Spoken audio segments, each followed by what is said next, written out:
Hi, என் பேர் கோகுல ஸ்ரீனிவாசன் செல்வம். நான் ஒரு ஐஐடி பிஹெச்யூ கோல்டு மெடலிஸ்ட் நான். ஸோ இன்றைக்கி நம்ம என்ன பார்க்க போகிறோன்னா, தமிழ்நாடோட டாப் 14 இன்ஜினியரிங் காலேஜஸ். இது என்னோட டாப் 14 நீங்கள் என்ன கேட்டிங்கன்னா, இப்போது என்ஆர்எஃப் ரேங்கிங்கில் இன்ஜினியரிங் செக்ஷனில் வந்து டாப் 100 காலேஜஸ் இருக்குது.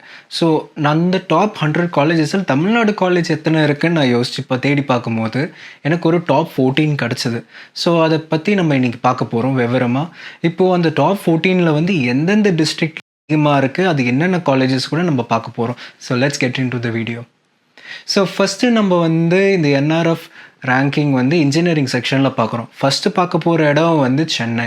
இப்போது சென்னையில் பார்த்தீங்கன்னா அஃப்கோர்ஸ் ஐஐடி மெட்ராஸாக தான் இருக்கும். இந்தியன் இன்ஸ்டியூட் ஆஃப் டெக்னாலஜியில் எல்லாரோட ட்ரீம் காலேஜ் அதுவாக தான் இருக்கும். ப்ளஸ் இந்த காலேஜை நீங்கள் ஜாயின் பண்ணணும்னு நினச்சிங்கன்னா நீங்கள் கிளியர் பண்ண வேண்டியது ஜேஇ அட்வான்ஸாக இருக்கும். இந்த ஜேஇ அட்வான்ஸுக்கு முன்னாடி நீங்கள் ஜேஇ மெயின்ஸ் கிளியர் பண்ணணும். அதுக்கப்புறம் ஜேஇ அட்வான்ஸ் பண்ணிவிட்டு எல்லாரோட ஃபர்ஸ்ட் ப்ரிஃபரன்ஸ் காலேஜாகவே ஐஐடி மெட்ராஸாக தான் இருக்கும். அடுத்தது வந்து பார்த்திங்கன்னா எஸ்ஆர்எம். இப்போது எஸ்ஆர்எம்மில் நீங்கள் ஜாயின் பண்ணணும் பார்த்தீங்கன்னா நீங்கள் எஸ்ஆர்எம் JEEன்னு ஒரு எக்ஸாம் கிளியர் பண்ண வேண்டியதாக இருக்கும். ஸோ என்ஆர்எஃப் ரேங்கிங் பார்த்தீங்கன்னா நம்பர் 14. அடுத்தது பார்த்திங்கன்னா அண்ணா யூனிவர்சிட்டி. இது டிஎன்இஏ கவுன்சிலிங்கோட பேஸ்லைன் யூனிவர்சிட்டி ஜாயின் பண்ண பார்த்தானாவே நீங்கள் அண்ணா யூனிவர்சிட்டியாக தான் இருக்கும். அதோட ரேங்கிங் பார்த்தீங்கன்னா என்ஆர்எஃப் 20. அடுத்தது பார்த்தீங்கன்னா Saveetha institute of medical and technical sciences.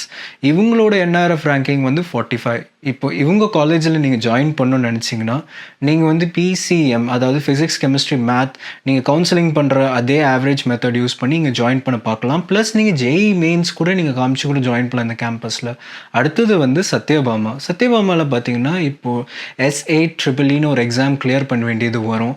So அந்த எக்ஸாம் கிளியர் பண்ணிவிட்டு நீங்கள் அதுக்குள்ளே போகலாம். கேம்பஸ்க்குள்ளே ஸ்காலர்ஷிப் அண்ட் மெரிட் கூட கிடைக்கும். நீங்கள் வந்து நிறைய ரேங்க் எடுத்திங்கன்னா அவங்க எக்ஸாமினேஷனில் அது கூட நீங்கள் வந்து மேனேஜ்மெண்ட் கோட்டா கூட இருக்குது. நீங்கள் காலேஜாக அதை வந்து நீங்கள் கேட்டுக்கலாம் போய் மீட் பண்ணி. அடுத்தது வந்து பார்த்தீங்கன்னா வேல்டெக். இப்போ இந்த வேல்டெக் டீம்டு யூனிவர்சிட்டியை நீங்கள் ஜாயின் பண்ணணும். நீங்கள் பார்த்தீங்கன்னா நீங்கள் வந்து VTU-EEன்னு ஒரு எக்ஸாம் இருக்குது. இந்த எக்ஸாமினேஷன் நீங்கள் கிளியர் பண்ணால் தான் உங்களுக்கு வந்து இந்த காலேஜில் ஜாயின் பண்ண முடியும். ப்ளஸ் இந்த எக்ஸாம் தவிர்த்து நீங்கள் வந்து டைரக்ட் அட்மிஷன் கூட நீங்கள் அணுகலாம். ப்ளஸ் உங்கள் ஆவரேஜ் உங்களோட எப்படி உங்கள் 12th எக்ஸாம் முடிச்சதுக்கப்புறம் அந்த ஸ்கோர் பேசிஸ் கூட பார்க்கலாம். ஸோ நம்ம அடுத்தது பார்க்க போகிறது வந்து அது கீழே இருக்கிற செங்கல்பட்டு. இப்போ இங்கே பார்த்தீங்கன்னா இங்கே வந்து ஸ்ரீ சிவசுப்ரமணியம் நாடார் இன்ஜினியரிங் காலேஜ் இருக்குது, SSNன்னு சொல்லுவாங்க. ஸோ இவங்க வந்து ஸ்கூல் ஆஃப் இன்ஜினியரிங் மாற்றிட்டு அது வந்து சிவநாடார் யூனிவர்சிட்டிக்கு அடியில் இருக்குது. ஸோ இந்த காலேஜுக்கும் நீங்கள் போகணுன்னா நீங்கள் அந்த என்ட்ரன்ஸ் எக்ஸாம் நீங்கள் கிளியர் பண்ண வேண்டியதாக இப்போ வந்து மாறி போச்சு.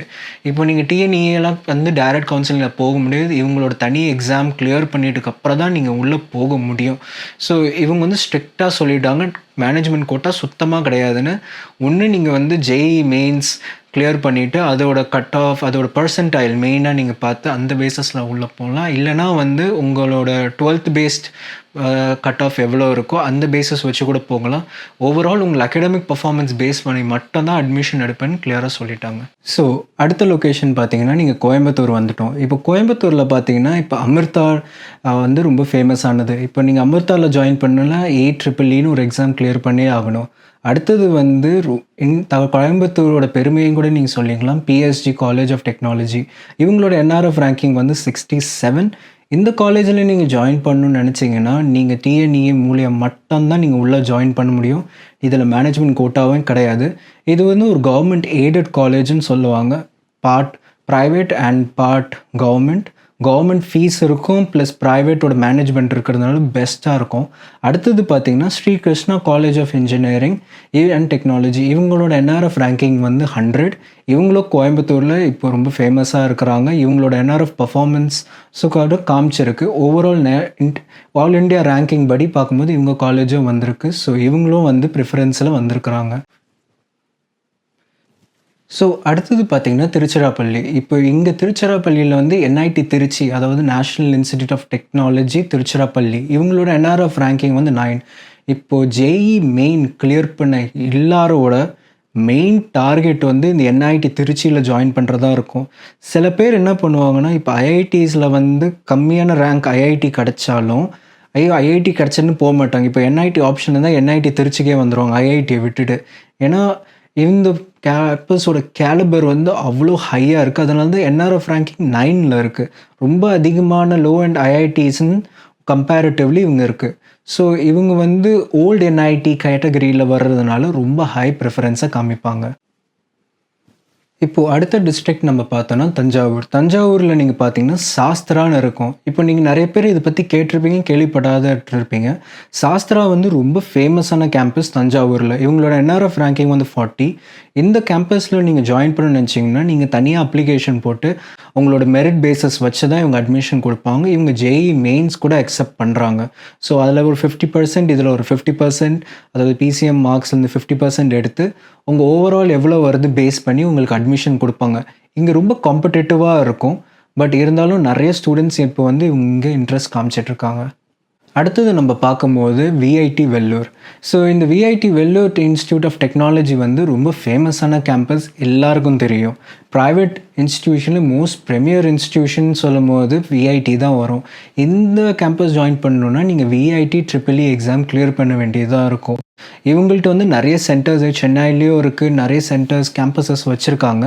இருந்தாலும் விஐடி வெல்லூர் வந்து ரொம்ப ப்ரிஃபரன்ஷியலான கேம்பஸ். ஸோ விஐடி வெல்லூரோட என்ஆர்எஃப் ரேங்கிங் வந்து 16. ஸோ ஃபைனலாக நம்ம பார்க்குறது வந்து விருதுநகர் வந்திருக்கோம். இப்போ விருதுநகரில் வந்து Kalasalingam academy of research and education, இவங்க வந்து ரொம்ப ஒரு ஃபேமஸான இன்ஸ்டியூட். அந்த விருதுநகர் நிறைய பேர் இந்த கேம்பஸில் ஜாயின் பண்ணுறதுக்காக ரொம்ப ப்ரிஃபரன்ஷியலாக வச்சுருப்பாங்க. அந்த டிஸ்ட்ரிக்டில் இருக்க ஸ்டூடெண்ட்ஸ்லாம் இங்கே தான் வரணும்னு நினைப்பாங்க. இவங்களோட என்ஆர்எஃப் ரேங்கிங் வந்து 13. இவங்களுக்கும் அதே ப்ரொசீஜர் தான். உங்களோட மெரிட் பேஸஸ் வச்சு தான் உங்களை கன்சிடரேஷன் பண்ணுவாங்க. நீங்கள் தனியாக அப்ளிகேஷன் போட்டு தான் இந்த கேம்பஸ்க்கே ஜாயின் பண்ண முடியும். ஸோ உங்கள் மெரிட்ஸ் எப்படி இருக்குது, உங்களோட பிசிஎம் மார்க்ஸ் எவ்வளோ இருக்குது, அது பொறுத்து தான் இந்த கேம்பஸ்லேயே அட்மிஷன் கிடைக்கும்.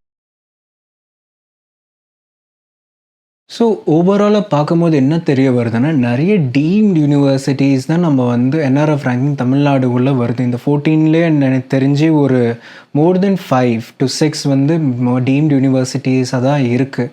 ஸோ டீம்டு யூனிவர்சிட்டி ஜாயின் பண்ணுறது நல்லதா இல்லையா நிறைய பேர் கன்ஃபியூஷனாக இருக்கும். என்ன ப்ரோ நாங்கள் டிஎன்இஏ பார்க்குறதா இல்லை டீம்டு யூனிவர்சிட்டிஸ் போகிறதான்னு. டீம்டு யூனிவர்சிட்டிஸ் வந்து என்னென்னா அவங்களே கரிக்குலம் செட் பண்ணுவாங்க. அவங்களே வந்து தான் அவங்க டிகிரியே அவங்க தான் இஷ்யூ பண்ணுவாங்க. அவங்க இன்ஸ்டியூஷன் பேரில் தான் பேசிக்கலி. இப்போ வந்து அண்ணா யூனிவர்சிட்டி ஜாயின் பண்ண அண்ணா யூனிவர்சிட்டி டிகிரி கிடைக்கும்.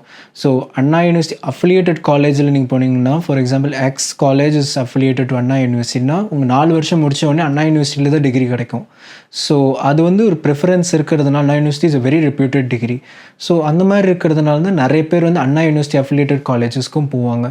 பட் இருந்தாலும் டீம்டு யூனிவர்சிட்டிஸ்க்கு இப்போது நிறைய ப்ரெஃபரன்சஸ் வந்திருக்கு. ஏன்னா ஜாப் ஆப்பர்ச்சுனிட்டி பர்ஸ்பெக்டிவில் இப்போது டீம்டு யூனிவர்சிட்டின்னா ஆகுனா கரிக்குலம் அவங்க ஃப்ளெக்சிபிலிட்டி தான். ஸோ அவங்க வந்து இப்போ கரண்ட் ட்ரெண்ட் படி அவங்க கரிக்குலமை மாற்றிட்டு அவங்க அது தகுந்த மாதிரி ட்ரைனிங் கொடுப்பாங்க. ஸோ இது கொடுக்கறதுனால என்ன ஆகுதுன்னா, ஸ்டூடெண்ட்டோட கரியர் ஆப்பர்ச்சுனிட்டி வந்து பெட்டர் ஆகுது. இதனால தான் வந்து சில டீம் காலேஜஸ் வந்து பிளேஸ்மெண்ட் நல்லா இருக்குது, அவங்க நிறைய ரெப்யூட்டடாக. ஸோ அடுத்த விஷயம் ஏன் இது வந்து இப்போது டாப் 14 இன்ஸ்டிடியூஷன்ஸ் நான் சொல்கிறேன்னா, இப்போது நிறைய ப்ரைவேட் ஆர்கனைசேஷன்ஸ் கம்பெனிஸ் வந்து ஹையரிங் வரும்போது என்ன பார்ப்பாங்கன்னா, எந்தெந்த காலேஜஸ் வரும் என்ஆர்எஃப் ரேங்கிங் நல்லா இருக்குன்னு பார்ப்பாங்க. ஸோ இந்த என்ஆர்எஃப் ரேங்கிங் பேஸஸ் வச்சு தான் அவங்க வருவாங்க. ஸோ ஓகே, இவங்க கேம்பஸ் வந்து நல்லா பர்ஃபார்ம் பண்ணி உங்களுக்கு ஒரு சான்ஸ் கொடுக்கலாம். ஒரு வேளை வர ஆரம்பிச்சிட்டாங்கன்னா, இப்போது ஃபார் எக்ஸாம்பிள் ஒரு 50L பேக்கேஜ் கொடுக்குற வந்து ஒரு கம்பெனி வந்திருக்குன்னா, ஒரு தடவை வந்துச்சுன்னா there is more probability அவங்க ரிப்பீட் பண்ணுவாங்க. ஸோ அதனால தான் வந்து இந்த என்ஆர்எஃப் ரேங்கிங் வந்து ரொம்ப முக்கியமான விஷயம். இதில் வந்து நிறைய பேர் கன்ஃபியூஸும் ஆவாங்க. என்ன ப்ரோ நீங்கள் மற்ற கவர்மெண்ட் காலேஜ் பேர்லாம் சொல்லலையே, நீங்கள் சிஐடி பற்றி சொல்லலையே, அதெல்லாம் நல்லா இருக்குமேன்னு. எல்லாமே இருக்குது. பட் இருந்தாலும் நம்ம இப்போ நான் காமிச்ச டேட்டா வந்து இந்தியா ரேங்கிங்கில் வந்து எந்தெந்த காலேஜஸ்லாம் நம்ம தமிழ்நாட்டில் இருக்குதுன்னு அந்த 100க்குள்ளே காமிச்சிருக்கேன். இதில் வந்து டிஃப்ரெண்ட் பேட்சஸ் கூட இருக்குது. இப்போ வந்து 100க்கு அப்புறம் காலேஜ் இல்லையா ப்ரோன்னு கேட்டிங்கன்னா இருக்குது. ஆனால் இருந்தாலும் அவங்க சீரியல் மாதிரி நம்பர் வைஸ் கொடுத்துருமானா ஒரு பேட்ச் மாதிரி கொடுத்துருவாங்க. ஸோ 100 to 150, 150 to 200 இந்த ரேஞ்சில் கொடுத்துட்ருப்பாங்க கேம்பஸஸுக்கு எல்லாமே, அந்த ஒரு பேண்ட் வித்துன்னு சொல்லிட்டு. ஸோ இந்த 14 காலேஜஸை வந்து நீங்கள் ஒரு ப்ரிஃபரன்ஸாக வச்சுக்கோங்க. ஸோ இந்த ப்ரிஃபரன்ஸ் ஏன் வச்சுக்கோங்கன்னு சொல்கிறேன்னா, இப்போது நீங்கள் காலேஜ் முடிச்சதுக்கப்புறம் உங்களுக்கு வந்து அகாடமிக்கலி நீங்கள் ஸ்ட்ராங்காக இருக்கிறீங்க, எனக்கு நல்ல மார்க்ஸ் இருக்குது, எனக்கு கண்டிப்பாக நல்ல சீட்டு கிடைக்கணும், நீங்கள் இங்கே ட்ரை பண்ணலாம். பட் நான் வந்து பே பண்ணி கூட போவேன், எனக்கு ஒரு ஆப்ஷன் இருக்குது, நீங்கள் அது உங்கள் ப்ரிஃபரன்ஸ் தான். பட் இருந்தாலும் மெரிட்டேரியஸ் ஸ்டூடெண்ட்ஸ்க்கு வந்து நீங்கள் இந்த கேம்பஸஸ் போகிறது வந்து ரொம்ப பெட்டராக இருக்கும். நீங்கள் இது ஒரு ஆப்ஷனாக வச்சுக்கலாம். மேபி நெக்ஸ்ட் வீடியோவில் வந்து டிஎன்இ காலேஜஸ்லேயே எப்படிலாம் பெஸ்ட்டாக இருக்கிறதுன்னு கூட நான் சொல்கிறேன். பட் இந்த என்ஆர்எஃப் ரேங்கிங் இன்ஜினியரிங்கில் செக்ஷனில் திரும்ப கிளியராக சொல்கிறேன், இன்ஜினியரிங் செக்ஷன் இது. இதில் ஓவரால் கூட இருக்குது, யூனிவர்சிட்டி கூட வச்சுருக்கிறாங்க. நான் ஏன் இன்ஜினியரிங் எடுத்தேன்னா, நம்ம வந்து டெக்னிக்கலாக நம்ம வந்து ஜாயின் பண்ணி இன்ஜினியரிங் தான். ஸோ அந்த ஸ்பெசிஃபிக்காக இருக்கிறதுனால தான் இந்த ரேங்கிங் எடுத்திருக்கேன். மற்ற இந்த ரீப்ரசென்ட் பண்ணுற 14 காலேஜில் சில கேட்டகரியில் ஹையராக கூட இருப்பாங்க, கண்டிப்பாக இருப்பாங்க. பட் நான் எடுத்தது வந்து இந்த வீடியோக்காக வந்து இன்ஜினியரிங்னால இன்ஜினியரிங் மட்டும் தான் பேசுகிறேன். ஸோ இன்ஜினியரிங் மட்டும் தான் இருக்கும்.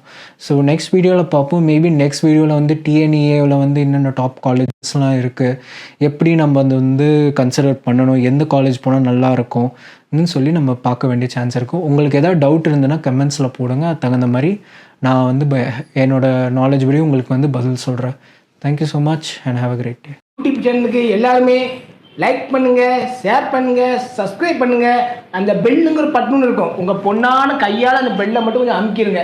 உங்களால் முடிஞ்ச ஒரு 100 சப்ஸ்கிரைப் வந்தால் அவங்க குடும்பம் செழிக்கும், அவங்கள சுற்றி உள்ள எல்லாரும் செழிப்பாங்க. கண்டிப்பாக ஆதரவு கொடுங்க நண்பர்களே. வீடியோவை தள்ளாமல் பாருங்கள். என்னுடைய ஆதரவு கண்டிப்பாக உண்டு.